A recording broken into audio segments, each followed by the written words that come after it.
অনেক সময় তুলনা করে আমার আগের সরকার কতটুকু করেছে, তার থেকে যদি আমি একটু বেশি না করি তাহলে তো নেগেটিভ সমালোচনা হতে পারে, এরা বাজেটই কম করতেছে, পারবেটা কি? তো সেই জন্য বাজেট বড় করতে হবে। সবচেয়ে বড় কথা, এই গোটা সার্কেলের মধ্যে কর্মসংস্থান সৃষ্টিতে আমাদের প্রথম ফোকাস হওয়া উচিত ছিল। 41 লক্ষ নারীকে ফ্যামিলি কার্ড দেয়া, 42 লক্ষ কৃষককে কৃষি কার্ড দেয়া, এই অর্থের বিশাল অংশ যদি আমরা কর্মসংস্থান সৃষ্টিতে খরচ করতাম, স্কিল ডেভেলপমেন্টে খরচ করতাম, অথবা সহজ শর্তে লোন হিসেবে তরুণ যুবকদের দিতাম, উদ্যোক্তা তৈরি করতাম, ব্যাংকগুলোকে সহযোগিতা করতাম এবং দুর্নীতি প্রতিরোধ করতাম, তাহলে আমার মনে হয় 1 বছরের মধ্যে আমরা যে টাকা পেতাম সেই টাকা দিয়ে এই ওয়েলফেয়ারগুলো করা যেত। দীর্ঘ 2 দশক পর বিএনপির পক্ষ থেকে উত্থাপিত 9,38,000 কোটি টাকার এক বিশাল বাজেট। অর্থমন্ত্রী আমির খসরু মাহমুদ চৌধুরী একে বলছেন গণতান্ত্রিক, মানবিক ও অন্তর্ভুক্তিমূলক অর্থনীতির অভিযাত্রা। দলটির শীর্ষ নেতৃত্ব এবং সরকারের নীতি নির্ধারকেরা একে ব্যবসা বান্ধব ও সৃজনশীল বাজেট হিসেবে আখ্যা দিলেও মাঠের রাজনীতি এবং অর্থনীতিবিদদের টেবিল কিন্তু বেশ উত্তপ্ত। বিরোধী দল জামায়াতে ইসলামীকে বলছে ঋণ নির্ভর ও উচ্চাভিলাষী, জাতীয় নাগরিক পার্টি তুলনা করছে পুষ্টিহীন চানাচুরের সঙ্গে।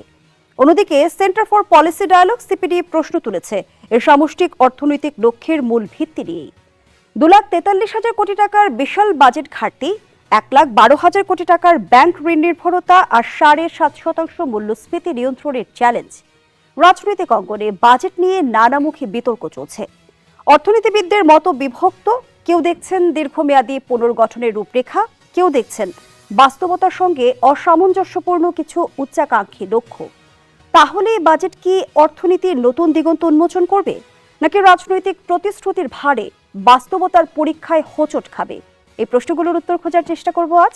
দর্শক, আমি ফারনাজ জুই, সবাইকে আমন্ত্রণ জানিয়ে শুরু করছি নিউজ 24 এর নিয়মিত আয়োজন জনতন্ত্র গণতন্ত্র। নিবেদন করছে RICL স্টিল। আজকের আলোচনা এগিয়ে নিতে স্টুডিওতে আছেন দুজন সম্মানিত অতিথি। চলুন একে একে পরিচিত হই। আমার ডান দিক থেকে পরিচয় পর্ব শুরু করছি। আছেন বদিউর রহমান, সাবেক চেয়ারম্যান জাতীয় রাজস্ব বোর্ড NBR। সেই সঙ্গে আরো আছেন ব্যারিস্টার শামীম হায়দার পাটোয়ারি, সাবেক সংসদ সদস্য। দুজনকেই স্বাগত জানাচ্ছি আজকের আলোচনায়। জনাব বদিউর রহমান, আপনাকে দিয়ে আলোচনাটা শুরু করি। বলছিলাম যে ইতিমধ্যে আমরা বাজেট নিয়ে নানামুখী প্রতিক্রিয়া দেখছি রাজনৈতিক অঙ্গনে। অর্থমন্ত্রী বলছেন গণতান্ত্রিক, মানবিক এবং অন্তর্ভুক্তিমূলক অর্থনীতির অভিযাত্রা শুরু হতে যাচ্ছে বাজেটের মধ্য দিয়ে।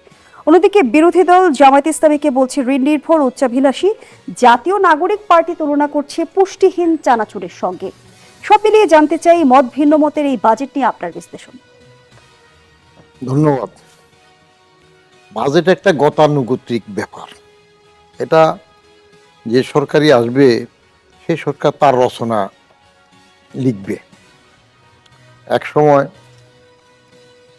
আলী ক্ষমতা থাকতে আওয়ামী লীগ বয়ান যেগুলো দিত সেগুলো পড়লে মনে হতো যে তাদের চাইতে ভালো কথা কেউ বলছে না।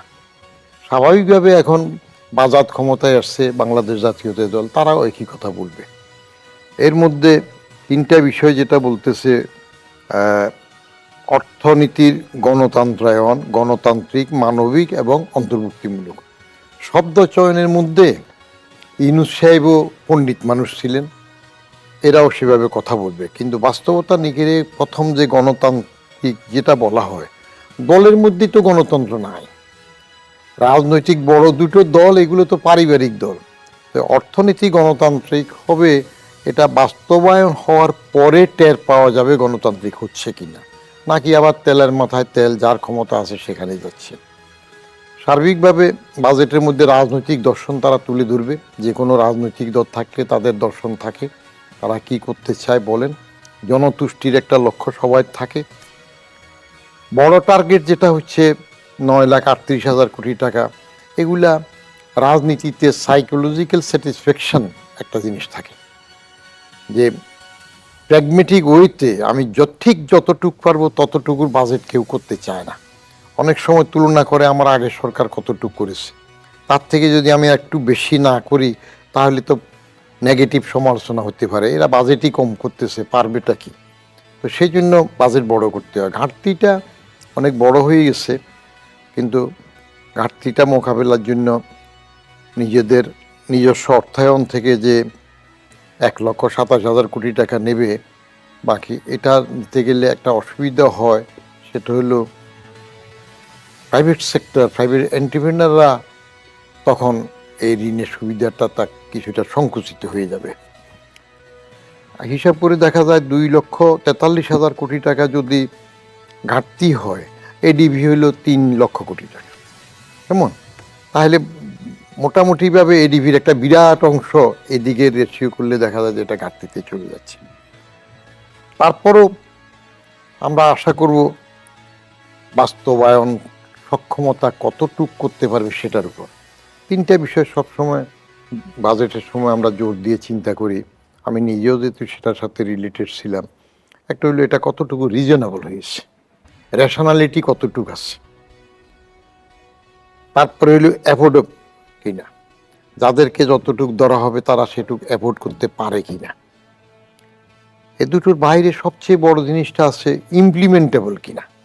এটাই এখন সবচেয়ে বড় চ্যালেঞ্জ হচ্ছে যে এটা ইমপ্লিমেন্ট করতে পারবে কিনা। আমার ব্যক্তিগত এবং আমার সময় আমার বাস্তব অভিজ্ঞতা আমি মনে করি যে 9,38,000 কোটি টাকার বাজেট, কেমন? এটা আমাদের যে জনসংখ্যা সেটার বিবেচনায় 54 বছরের একটা আর্থিক যে উন্নয়ন সেগুলো বিবেচনায় এটা মোটেই বিশাল বাজেট নয়, এটা আরও বড় হওয়ার কথা। কিন্তু সবসময় বড় মনে হয় এই জন্য যেহেতু রানিং বাজেটের মধ্যে এখনও 1 লাখ কোটি টাকা ঘাটতি রয়ে গেছে। এই ঘাটতিটা থাকতেই পারে, কারণ এটা তো ইনহেরিট করা। ইউনুসের যে ভায়োলেন্সের গভর্নমেন্ট ছিল সে সময় অনেক অসুবিধা ছিল। এনবিআরে আবার ওই নীতি এবং বাস্তবায়ন বিভাগ নিয়ে সে সময় একটা আন্দোলন হয়েছে, সেগুলো একটা খেসারত আছে। এখন আমরা দেখব যেটা কি বলতে চাই, বাস্তবায়নটা নির্ভর করবে রাজনৈতিক সরকারের সদিচ্ছা কতটুকু আছে, তারা নিজেরা কর ফাঁকি কতটুকু দেবেন সেটা একটা বিবেচ্য বিষয়। কারণ আমরা অতীতে দেখেছি সরকার প্রধান কর ফাঁকি দেন, অর্থমন্ত্রী নিজে কর ফাঁকি দেন, তার মন্ত্রীরা দিয়ে থাকেন। আবার এটাতে ঘুষের ব্যাপার থাকে রাজনৈতিকভাবে। এখন শামীম সাহেব অসন্ত নষ্ট হয়ে হয়, এরশাদ সাহেব এসে এমপি সাহেবদেরকে ঘুষ দেওয়ার জন্য শুল্কমুক্ত গাড়ি চালু করেছেন। শেখ হাসিনা এসে আমলাদেরকে ঘুষ দেওয়ার জন্য সুদমুক্ত গাড়ি দেওয়া শুরু করেছেন, বড় বড় বাসা দেওয়া শুরু করেছেন। তো এইগুলোর মধ্যে তারেক সাহেব এখন যেটুক নিজের জেস্টার প্রস্তাব দেখাচ্ছেন, সিম্পলিসিটি, সময়ানুবর্তিতা, এগুলো আলটিমেটলি ইকোনমিক ব্যাকগ্রাউন্ডের থেকে এবং সামনে বাস্তবায়নের জন্য এগুলো কাজ করে না, কাজ করে স্ট্রং উইল ফোর্স। সেখানে তিনি তার কড়াক্রান্তি হিসাব করে কর দেবেন কিনা, তার মন্ত্রীরা উপদেষ্টারা কড়াক্রান্তি হিসাব করে দেবেন কিনা, তারপরে এমপি সাহেবরা দেবেন কিনা, দলীয় যারা আছেন তারা দেবেন কিনা, ওটার উপর নির্ভর করবে। আমরা যেটা হোয়াট উই হ্যাভ ফেসড সেখানে দেখা যায় এগুলো খুব কঠিন জিনিস। বাইরে বলা বক্তৃতার সময় সুন্দর বলা হয়, আদায় করতে গেলে বাধা আসে। কারণ আমি সে আদায় করতে হাত দিয়ে, তখন তো রাজনৈতিক সরকার ছিল না, ওই 3 উদ্দিনের সরকার ছিল 111-এর, তারাও তো পরে সহ্য করতে পারলে না, বদলি করে দিল এবং আমিও চাকরি ছেড়ে দিলাম। So it will depend totally on the strong good will of the government, really চায় কিনা। চাইলে সরকারের সদিচ্ছার উপর পুরোপুরি নির্ভর একেবারে করছে। পরিষ্কার। অসংখ্য ধন্যবাদ জানাচ্ছি জনাব বদিউর রহমান। ব্যারিস্টার শামীম হায়দার পাটোয়ারি, ইতিমধ্যে বাজেট বাস্তবায়ন নিয়ে কিন্তু প্রশ্ন উঠছে। বিরোধী দল জামায়াতে ইসলামী বাজেট বাস্তবায়নে 3টি বড় বাধা দেখছে। তারা 1 নম্বর বাধা হিসেবে উল্লেখ করেছে বিদ্যুৎ ও জ্বালানি খাতের ক্রমবর্ধমান ব্যয়, দ্বিতীয় বাধা লাগামহীন উচ্চ মূল্যস্ফীতি এবং অপর বাধাটি হলো বৈশ্বিক ও ভূরাজনৈতিক অর্থনৈতিক অনিশ্চয়তা। এর সঙ্গে আরো একটি প্রসঙ্গ যুক্ত করি, আমরা জানি বাজেটে 6.5% প্রবৃদ্ধির লক্ষ্য নির্ধারণ করা হয়েছে। এটি কি আদৌ বাস্তবসম্মত কিনা, আর বাস্তবায়ন নিয়ে যে প্রশ্নগুলো উঠেছে তার আসলে যৌক্তিকতা কি? প্রথম হচ্ছে, জনাব বদিউর রহমান সাহেব আমার খুব প্রিয় একজন বক্তা এবং এই বিষয়ে খুবই রিলেভেন্ট মানুষ, এনবিআর এর চেয়ারম্যান ছিলেন, তো ওনার বক্তব্যে মুগ্ধ হয়ে শুনছিলাম। প্রথম কথা হচ্ছে 9,38,00,000 টাকার বাজেট বেশি এটা না, কিন্তু টাকাটা আসবে কোত্থেকে? আমাদের কি এই টাকার যে টার্গেট ধরা হয়েছে সেটার বৈদেশিক লোন পাওয়ার সম্ভাবনা আছে? এই টাকার যে আভ্যন্তরীণ রাজস্ব সেটা পাওয়ার সম্ভাবনা বা সক্ষমতা আছে? রিসেন্ট ট্র্যাক রেকর্ডগুলো কি বলছে? আপনার গত বছর বৈদেশিক ঋণ টার্গেট করা হয়েছিল প্রত্যাশিত 96,000 কোটি টাকা, সেটা গত বছরে পাওয়া গেছে 58,000 কোটি টাকা, অর্থাৎ প্রায় 30-40% কম। এই বছর সেই বৈদেশিক ঋণ টার্গেট করা হয়েছে 1,09,850,000 কোটি টাকা, সেটাও কমে যাওয়ার সম্ভাবনাই তো বেশি। গত বছর যেহেতু কমেছে এবছর কমবে, যদি এবার ইলেকটেড গভর্নমেন্ট কিছু বাড়তেও পারে। আর আভ্যন্তরীণ লোন গত বছর নেওয়া ছিল 1,25,000 কোটি টাকা, এবছর টার্গেট করা হয়েছে 1,27,000 কোটি টাকা। যখন যেটা বদিউর রহমান সাহেব বললেন 1,27,000 কোটি টাকা যখন ব্যাংক থেকে নেওয়া হবে, সঞ্চয়পত্র থেকে নেওয়া হবে, তখন ব্যাংক আর আভ্যন্তরীণ কোম্পানিগুলোকে, প্রতিষ্ঠানগুলোকে লোন দিতে পারবে না, তারল্য সংকটে ভুগবে। প্রাইভেট সেক্টর তারল্য পাবে না, তার মানে ইনভেস্টমেন্ট কম হবে, কর্মসংস্থান কম হবে, মানি রোটেট কম হবে, ট্যাক্স কালেকশন কম হবে। কারণ আমি জানি না, গভর্নমেন্ট তো আর লোন নিয়ে ট্যাক্স দিবে না, প্রাইভেট সেক্টর লোন নিয়ে ব্যবসা করে সেখান থেকে কর হবে, তো করের যে চাকাটা এটা কম ঘুরবে। এবং রাজস্ব আদায়ের যে ট্রেন্ডস, তাতে যে টার্গেট করা হয়েছে আয়ের প্রায় 6,95,000 কোটি টাকা সব সহ আর কি, তো সেইটা তো কোনোভাবেই হবে বলে আমাদের মনে হয় না, যদিও আমরা অর্থনীতিবিদ না। গত বছরের টার্গেটও হলেও অনেক ঘাটতি থাকবে। আমাদের এডিবির 3 লক্ষ কোটি টাকা পুরোটাই ঘাটতির মধ্যেই আছে প্রায়। আর যদি 6,95,000 কোটি টাকা টার্গেট অ্যাচিভ না হয় বা অনেক কম হয়, তখন বেতনে যে আবর্তন ব্যয় আছে, এই আবর্তন ব্যয়ই তো ঘাটতি হয়ে যাবে। আবর্তন ব্যয় আছে প্রায়, গত বছর ছিল 5,67,538 কোটি টাকা, আর এবছর সেটা হয়েছে 6,05,780, মানে প্রায় 50 লক্ষ কোটি টাকা বাড়ানো হয়েছে আবর্তন ব্যয়, ফিক্সড কস্ট। এখান থেকে আপনি সরে আসার কোনো উপায় নেই। তাহলে আপনার যদি রাজস্ব এর থেকে কমে আসে, তাহলে আপনি বৈদেশিক লোন দিয়ে বেতন দেবেন, এডিবি আর কিভাবে করবেন? গত বছরও একটা অভিযোগ ছিল যে লোন করে দেয়া হচ্ছে, এর সাথে সুদ আছে 1,27,500 কোটি টাকা, এই সুদ দিতেই হবে আপনাকে, নাহলে আপনি দেউলিয়া হয়ে যাবেন। তো সব মিলিয়ে বাংলাদেশ যদি এই অতি উচ্চাকাঙ্ক্ষী বাজেট, এবং এই বাজেটের আরেকটা দিক আছে, এই বাজেটে কিছু ভালো জিনিস আছে, যেমন আপনার কর্পোরেট রেজিস্ট্রেশনের ক্ষেত্রে কোম্পানি রেজিস্ট্রেশন 48 ঘন্টার মধ্যে হবে, কোম্পানি রেজিস্ট্রেশন সংক্রান্ত দ্বন্দ্ব 7 দিনের মধ্যে মেটানো হবে, ব্যক্তি কর সীমাও বাড়ানো হয়েছে 3,75,000 টাকা, এবং আরো কিছু ভালো জিনিস আছে। কিন্তু অনেক মানবিক বাজেট, কিন্তু এই 41 লক্ষ নারীকে ফ্যামিলি কার্ড দেবেন, এই ক্যাশ আপনি যখন ইনজেক্ট করবেন, এই ক্যাশটা আসবে কোত্থেকে? দুই, আপনি যখন ইনজেক্ট করবেন তারা সবাই এটা দিয়ে কেনাকাটা করবে, কেনাকাটা করলে ইনফ্লেশন বাড়বে, অলরেডি ইনফ্লেশন 9%, সেটা ইমিডিয়েটলি যে কোনো সময় 10% হতে পারে। সেইটা কোন জাদুকাঠির ছোঁয়ায় আবার 7%-এ নামবে, 7.5%-এ, এইটা তো আমরা কোনো ওয়ে আউট দেখছি না। ইনফ্লেশন বাড়াটাই স্বাভাবিক, জ্বালানির দাম আরো বাড়াই স্বাভাবিক, তার কারণ আপনার ইন্টারন্যাশনাল যুদ্ধ সরকার হচ্ছে। মূল্যস্ফীতি কমানোর কথা বলছে, কিন্তু কোনো সুনির্দিষ্ট রোডম্যাপ দেখছেন? রোডম্যাপ দেখছি না, কারণ জ্বালানির দাম আরো বাড়তে পারে, যুদ্ধ এখনো থামেনি, জ্বালানির দাম এখনো ভর্তুকি দিচ্ছে সরকার, জ্বালানির দাম যদি বাড়ে ইনফ্লেশন তো অটোমেটিক বাড়বে। তো সেক্ষেত্রে জিডিপির যে গ্রোথ 6.5, এটাও অ্যাচিভ হবে কিনা আই ডাউট। সবচেয়ে বড় কথা, এই গোটা সার্কেলের মধ্যে কর্মসংস্থান সৃষ্টিতে আমাদের প্রথম ফোকাস হওয়া উচিত ছিল। 41 লক্ষ নারীকে ফ্যামিলি কার্ড দেয়া, 42 লক্ষ কৃষককে কৃষি কার্ড দেয়া, এই অর্থের বিশাল অংশ যদি আমরা কর্মসংস্থান সৃষ্টিতে খরচ করতাম, স্কিল ডেভেলপমেন্টে খরচ করতাম, অথবা সহজ শর্তে লোন হিসেবে তরুণ যুবকদের দিতাম, উদ্যোক্তা তৈরি করতাম, ব্যাংকগুলোকে সহযোগিতা করতাম, দুর্নীতি প্রতিরোধ করতাম, তাহলে আমার মনে হয় 1 বছরের মধ্যে আমরা যে টাকা পেতাম সেই টাকা দিয়ে এই ওয়েলফেয়ারগুলো করা যেত। এখন মাননীয় প্রধানমন্ত্রী অনেক মানবিক, তিনি প্রথম থেকে এই জিনিসগুলোতে আন্তরিক ছিলেন, হয়তো উনি ওয়েস্টার্ন এডুকেশন থেকে এটা পাচ্ছেন, কিন্তু এই টাকাটা যদি না আসে তখন কিন্তু দেশে একটা হতাশার সৃষ্টি হবে। আরেকটা কি হতে পারে, টাকা ছাপাতে পারে, এটা ভয়ঙ্কর ব্যাপার। টাকা ছাপাচ্ছে, টাকা শর্ট আর টাকা ছাপানো হচ্ছে, রিজার্ভ সব এলোমেলো করে। টাকা ছাপায় তো অর্থনীতি কেউ পৃথিবীতে মনে হয় বাঁচাতে পারেনি। তাহলে সব মিলিয়ে কিন্তু আমরা একটা দেউলিয়া হওয়ার ঝুঁকির মধ্যে আছি। এর সাথে যুক্ত হচ্ছে রাজনৈতিক অস্থিরতা, রাজনৈতিক সমঝোতা তো এখনো হয়নি। অবশ্যই আওয়ামী লীগ একটা অংশ নিষিদ্ধ হিসাবে আছে, যারা নিষিদ্ধ হিসাবে আছে তারা ফিরে আসার চেষ্টা করবে, আন্দোলন করবে, মিছিল করবে, মিটিং করবে, তাদেরকে দমন করা হবে, গুলি হবে, টিয়ার গ্যাস হবে, জেল হবে, জরিমানা হবে। অর্থাৎ ফ্রি মাইন্ডের দেশের 18 কোটি লোক ব্যবসা চাকরি কাজ করতে পারবে না, একটা বিশাল অংশ অস্থিরতার মধ্যেও থাকবে। সেটাও তো ন্যাশনাল প্রোডাকশন, জিডিপিতে, ট্যাক্সে, সব জায়গায় ইম্প্যাক্ট ফেলবে। অসংখ্য ব্যবসায়ী কনজারভেটিভ হয়ে কাজ করতেছে, তারা রাজনৈতিক সেটেলমেন্ট না হওয়া পর্যন্ত মন খুলে বিনিয়োগ করতে পারবে না। এফডিআই বাংলাদেশে আসার কোনো সুযোগ আমি দেখি না। কেন এফডিআই আসবে এই সিচুয়েশনে? পৃথিবীর কোন দেশে এফডিআই আসবে? আরেকটা হচ্ছে রেমিটেন্স। রেমিটেন্স আছে, এই রেমিটেন্স যদি কোনো কারণে বন্ধ হয়ে যায়, কোনো একটা কারণে, তাহলে বাংলাদেশ তাৎক্ষণিক কলাপস করবে। এতদিন পর্যন্ত আমরা কেউ রেমিটেন্সের বিকল্প করতে পারিনি, অথবা রেমিটেন্সকে আরো মাল্টিপল করার সুযোগ আছে, সেটা কিন্তু নাই। এই বাজেটে কিছু আছে স্কিল ডেভেলপমেন্ট, তো আমি তো মনে করি যদি কখনো 50 লক্ষ কোটি টাকা রেমিটেন্স কি করে বাড়বে, স্কিল কিভাবে বাড়বে, মাইগ্রেশন ওয়ার্কারদের সুযোগ সুবিধা, তাদের দক্ষতা, তাদের free fair and just migration করানো যায়, তাহলে আমরা অবশ্যই একটা সময় ওই টাকা দিয়েই সব ওয়েলফেয়ার করতে পারতাম। আরেকটা হচ্ছে এনার্জিতে আমরা গ্রিন অ্যান্ড জাস্ট ট্রানজিশন করতে পারি নাই, এইটা করতে হবে। সেটা কিছু স্কিম সরকার নিয়েছে, কিন্তু আরও বেশি স্কিম নেওয়া উচিত ছিল, কারণ এনার্জি ডিপেন্ডেন্সি তো আমাদের অর্থনীতির বড় ঝুঁকি। আমরা যদি গ্রিন করে 10, 20, 30% নিয়ে যেতে পারি রিনিউয়েবল এনার্জিতে, গ্রিন এনার্জিতে, তাহলে সেটা আমাদের অনেক টাকা রেভিনিউ বাঁচাবে।